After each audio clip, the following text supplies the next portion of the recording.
What's going on? Sorry about the fake out there on the first live attempt, but the Lions opened the season with a 38-35 loss to the Philadelphia Eagles in a game that felt wildly reminiscent to last year's season opening loss against the 49ers. You know, a nice start for the Lions, a really nice first drive, but then just a brutal middle section of the game. I mean, it's 7-0 out of the gates, and then the next four Lions offensive series, it's 3 and out, it's 3 and out, it's 3 and out, it's a pick six.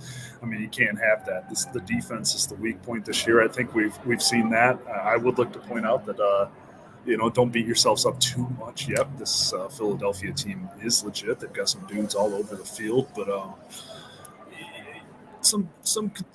nothing surprising though, right? We saw this team struggle through the preseason with multiple quarterbacks, at least in the one game against the Falcons. Similar situation here with Jalen Hurts back there. I mean, Hurts kind of did whatever he wanted in the first half, and he kind of kept it going. I think he finished here to 17. Sorry, the internet's a little skippy there. 17 carries, 90 yards, and 1 touchdown for the quarterback. Miles Sanders had a nice day too. 13 carries, 96 yards, and a touchdown. 4 different Eagles players had rushing touchdowns on the day. Hurts was 18 of 32 passing, 243 yards. One of his best throws on the day came after Okuda popped out and he found he had A.J. Brown in one-on-one coverage down the sideline on Will Harris. And I mean, speak of A.J. Brown, I mean, welcome to Philadelphia, right? The new addition for the Eagles, catches 10 of 13 targets for 155 yards. He was just a force over the middle. He came up big when targeted downfield. Just A-plus acquisition so far there, but I felt like the run blocking was really strong on that first drive for the Lions. I think that's something they want to hang their hat on, and I think that worked out for the most part because, I mean, they just fell behind there at the end there. It was 21-7. It could have been even worse. You know, Swift ends up with 15 carries for 144 yards and 1 touchdown. Jamal Williams, not the prettiest day, but 11 carries, 28 yards, but he did punch in both of those goal line opportunities. And Jared Goff, a really strange up and down day from the starting quarterback. 21 of 37 for 215, 2 touchdowns, and the 1 interception. The interception was strange. Goff had some pressure coming in his face and tried to get it out a little too quick there. Hockenson just kept going straight. Goff threw it to the point. The ball gets tipped, and James Bradbury catches it and takes it to the house.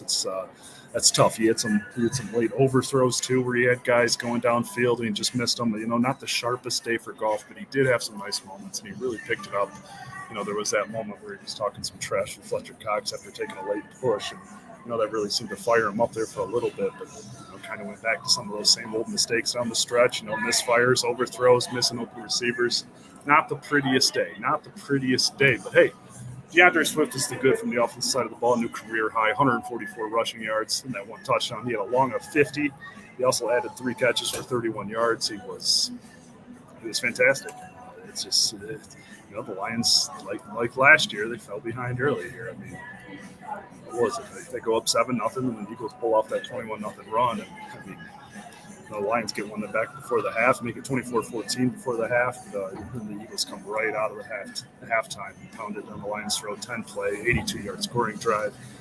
I thought Aiden Hutchins had a solid day. I mean, the pass rush was there. He made some nice plays. He almost had Miles Sanders' ankle on that late clutch 3rd or 4th down run for the Eagles there in the 4th quarter, but obviously there were a couple opportunities to gobble up Hurts in the backfield where the rookie missed it. That's not a knock on him. Jalen Hurts is a really tough guy to bring down. It just happened more than a couple of times. There were a couple of instances there where could have had him down in the backfield, but it didn't happen. You just can't make those many mistakes, or you can't give those many opportunities to a scrambling quarterback like Jalen Hurts, and that's kind of why we focused on that this week a little bit, because we saw some cracks in Detroit's defense against Desmond Ridder and Mariota in the preseason. Yeah, I know I'm talking about the preseason, but it showed up. it showed up, and it showed up again today. So it's going to be interesting.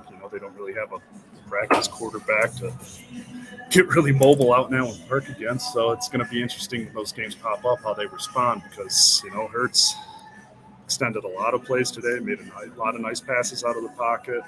And 17 scrambles for 90 yards. Some of those designed, some of those not. But gosh, and then before we get out of here, obviously the big turning point there, the Tracy Walker double personal foul ejection. Walker called for the late hit on the slide on Hurts, and then he gets called for the double personal foul on I called it a basketball punch because I wasn't going to call it a real punch, but it was like a swipe. And got ejected, double personal foul. He's having a heck of a day. Walker, at the time of his ejection, 11 tackles, 1 sack, had a tackle for loss, had a pass deflection, even had a tackle on special teams. But boom, he goes out. Juju Hughes comes in to spell him. The Eagles attack the backup safety right away. They score a touchdown 2 snaps later. Walker's here on a new 3-year deal. He's a team captain, but it's unacceptable. It really is. You're in a tight game. You need the ball back, and you're throwing basketball punches at guys. They're going to call you for that. And that's a really tough moment. But I'm going to get out of here. I'm going to head downstairs. Lions lose 38-35. A frantic push to make it close at the end there. They can't get the ball back one last time, though. Obviously, an up and down day for the offense. Starts great. And the middle portion was terrible. And then there's a pretty solid finish there in the fourth quarter. See if they can build off of that. But, the Eagles had 27 first downs to Detroit's 23. The Eagles were 10 of 17 on third down. Lions were 9 of 14 on third down. Let's see anything else standing out here. Not too much. Great day for DeAndre Swift in the rushing attack. But, hey, that's tough when you're fighting from a hole for the rest of the way. But the Lions are back home next week for Week 2 action against the Washington Commanders. And we'll be back here, too. Thanks for tuning in. Ben Raven signing off. MLive.com/Lions for more throughout the night and the week. We'll check y'all later.